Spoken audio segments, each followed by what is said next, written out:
Welcome to the second video guide for Blackguards, a strategic role-playing game featuring the Dark Eye universe and developed by Daedalic Entertainment. In our last guide, we introduced the different classes.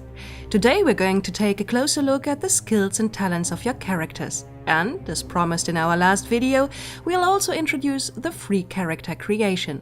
But to better understand the advantages of free creation, we should first take a look at the skill system as a whole. The skill system of Blackguards enables you to expand and improve the abilities of your character and is based on the rules for the tabletop role-playing game The Dark Eye. Anyone already familiar with the game will immediately feel at home, and for the rest of you, we'll do a quick tour and show you how to choose and improve the skills of your party in Blackguards. In Blackguards, both your character and the members of your party gain new adventure points after every fight won and every quest that is completed. You can use these points to improve the abilities of your adventurers. You can invest the points in 5 different categories: base values, weapon talents, spells, and special abilities. Base values. Here you can spend adventure points to increase the attributes of your hero. Attributes like strength or dexterity influence one or more base values that will be very important in combat. In addition to this, you can also raise the base values astral energy, vitality, and resistance to magic directly. The attributes not only influence the base values, but also the probability of successfully using a talent or casting a spell, and they can be a prerequisite for the learning of these. We'll explain how this works when talking about the talents and spells and in an upcoming video about the combat system. Increasing the base values will turn out to be a very effective long-term strategy. But investing in this aspect of your character requires patience. The improvements can only be bought with a high amount of adventure points that, when just starting out, will not be gathered easily. Weapon talents. The Blackguard skill system is designed to offer you, as player, as many choices and freedoms as possible to create your own style of play. The weapon talents are a good example for these opportunities. After creation, every class has already invested a few points, like this warrior did with the talent axes and maces. But you can also spend points to teach the character new weapon talents like crossbows. It is basically possible for every class to learn every single weapon talent. The weapon talent determines the probability of successfully hitting or parrying with the weapon in question. A slider allows you to change your fighting style to be more aggressive or passive by increasing either the chances for attacking or parrying. Of course, you can also decide to keep a balanced approach. These settings can be changed at any time during the game by accessing the character sheet, so don't worry, you won't have to decide on one style right away. You can try out different settings for different combat situations.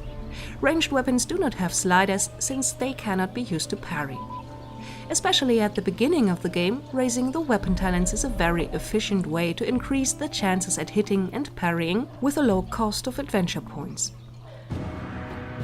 Talents.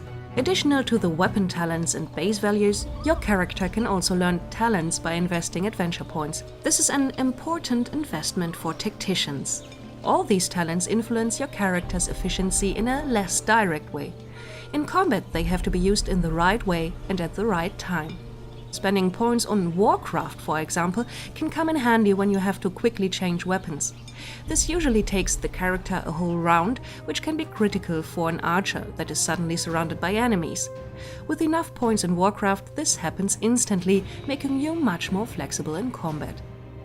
Other talents that allow you to set traps, get information about your opponents, or haggle a merchant down to lower prices can also be learned. Mastering these talents provides you with a serious advantage.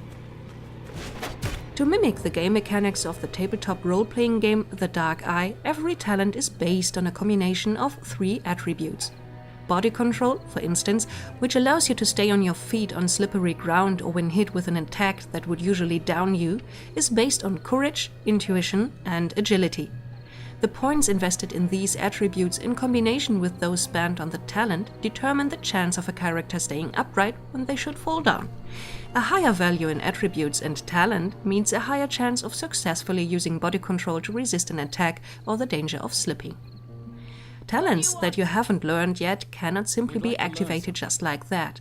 You always need to find a teacher first who will impart their knowledge about the talent for a fee. Whenever you meet a teacher in the game, you should keep in mind where to find them. Spells. Just like in the tabletop role-playing game, only characters skilled in magic can use spells. Only mages can invest points in this category. Like talents, new spells can only be learned when visiting a teacher, but the ones already learned can be improved at any time when not in combat. Another source can be the rare spell books. You can buy these from merchants or earn them as a quest reward. Spells are divided into the categories damage, protection, strengthen, and weaken.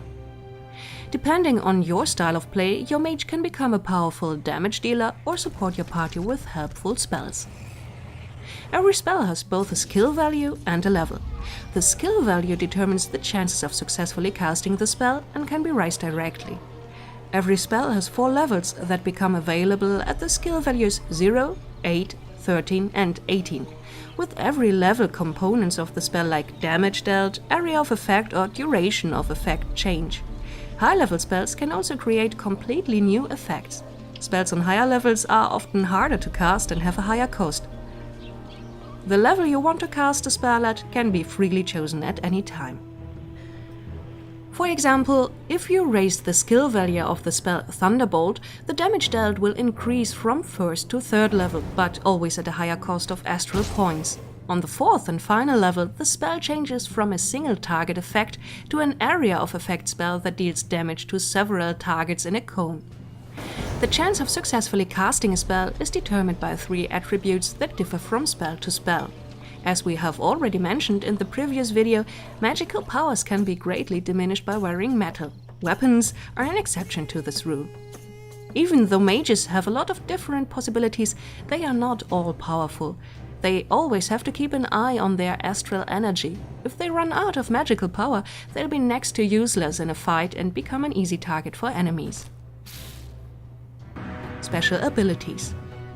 To wrap it up, Blackguards also offers the so-called special abilities. These allow your characters to perform special actions or get a passive boon. You can learn these special abilities from a teacher. Special abilities are divided in 4 categories: melee, ranged, magic, and passive. With these abilities, you can activate new attacks or special boons like regaining astral points during combat. Characters can only broaden their range of possible attacks by learning special abilities, which is especially important for fighters. Many of these attacks have a lower chance of hitting successfully, but they cause extra effects if they are successful. You should always calculate whether it would be more effective to use a risky attack that deals more damage or to go for a normal attack with a higher chance of success. Free character creation. But let's finally take a closer look at free character creation, which we already mentioned at the beginning of the video. This is the supreme discipline in Blackguards character creation. In this mode, you can freely distribute all your character's points right at the start and determine yourself which attributes, talents, and abilities will be important. You also have to choose whether your character should be a mage or not. But choose wisely. Free character creation requires in-depth knowledge of the Blackguard skill system. If you spend your points without a plan, you might have to start over again with a new, more competent hero. And now it's your turn. Show us your character and tell your own story, right here on YouTube. Or hit the forums and exchange experiences about your journeys through Aventuria on forum.daedalic.de. You can also, of course, find us on Facebook. Here you can stay up to date about recent information on Daedalic's Blackguards. Background information and anything important is also posted here, www.blackguards.de. Who didn't join the Blackguards yet but wants to catch up as fast as possible is more than welcome to register on Steam's Early Access. There's also an awesome collector's edition featuring an art book, a figurine, and much more cool content.